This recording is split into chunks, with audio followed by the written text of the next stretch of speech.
Hello à tous, j'espère que vous allez bien. Aujourd'hui on se retrouve pour une toute nouvelle vidéo. Le but de cette vidéo c'est de vous montrer l'avancée de mon tome à 10. Et oui, c'est vraiment un tome que j'aime beaucoup. J'ai fait énormément de colos à l'intérieur. J'ai dû faire plus de 60 coloriages, donc c'est pas mal. C'est un tome que j'ai énormément avancé, c'était lors d'un concours Insta, où il y avait plus de 30 colos à faire pour le concours et je les ai tous faits à l'intérieur. Ouais, donc j'avais pas mal avancé. C'est vrai que c'est un tome, quand il est sorti, j'étais trop hype. Et normalement, si je dis pas de bêtises, je crois que c'est le dernier tome qui est sorti sans double page. Maintenant, on est dans la... on souffre. Mais on adore quand même les doubles pages, vous inquiétez pas. C'est juste, c'est long. Mais on adore, c'est très joli. D'ailleurs, n'hésitez pas à me dire en commentaire votre top 3 niveau colo.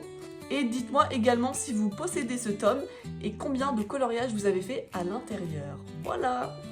On se retrouve donc juste après en voix off où je vous montre du coup tous mes coloriages que j'ai fait à l'intérieur. Et donc c'est parti pour découvrir tous mes coloriages donc dans le tome 10. Donc c'est parti, on commence avec un coloriage de Megara et Hades. Franchement, ce tome il est vraiment bien parce que je trouve que c'est pas le tome le plus simple en soi, mais c'est pas non plus le plus compliqué. Il n'y a pas besoin non plus de 10 milliards de couleurs. Tout dépend des colos, mais en règle générale, je trouve que ça reste raisonnable. Mais ça reste quand même des illustrations avec pas mal de petits détails. Quand même beaucoup plus de détails que par exemple le tome 1, le tome 2, le tome 3 ou le tome 4, que pour le coup je conseille énormément pour les débutants. Mais franchement, lui, même pour débuter, je trouve que ça reste gérable. Et en plus, les illustrations sont vraiment hyper colorées. Franchement, moi, ça, c'est vraiment un des points les plus importants quand j'achète un tome. J'aime trop quand il y a vraiment beaucoup de couleurs, peps et tout.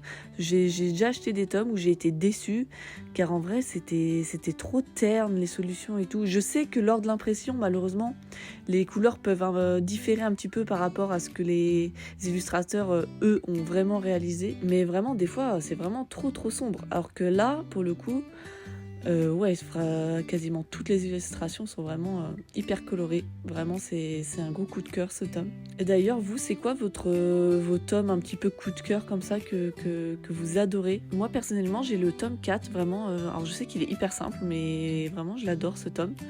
Ensuite, j'ai le tome saison que j'aime beaucoup. J'ai le tome 10 que j'aime beaucoup aussi. Après, bon, c'est vrai que c'est dur des fois de choisir.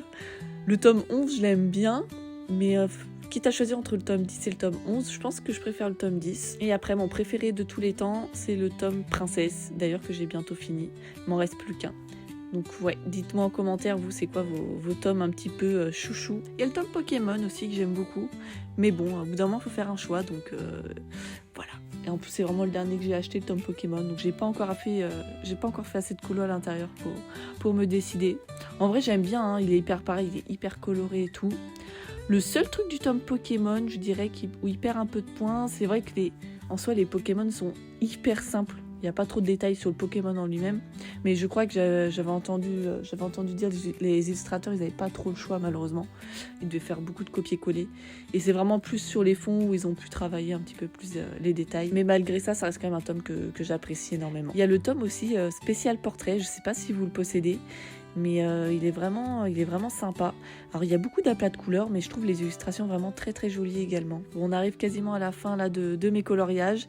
J'arrête de vous embêter avec toutes mes questions. Et surtout, n'hésitez pas à me dire en commentaire du coup vos 3 coloriages préférés que je vous ai montrés.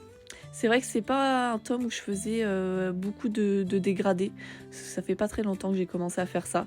Donc c'est vraiment plutôt mon ancienne technique. Mais c'est cool, on voit qu'on évolue au fil du temps. Merci à tous d'avoir regardé cette vidéo, j'espère que ça vous a plu. N'hésitez pas à me dire si vous voulez voir d'autres avancées de d'autres tomes. J'avais déjà fait le tome Pokémon que vous pouvez retrouver d'ailleurs sur ma chaîne. Donc n'hésitez pas à me dire ça en commentaire. N'hésitez pas à liker la vidéo et à vous abonner. C'est très important pour moi, tout votre soutien. Je vous remercie énormément. Sur ce, je vous fais des bisous. Prenez soin de vous. Ciao!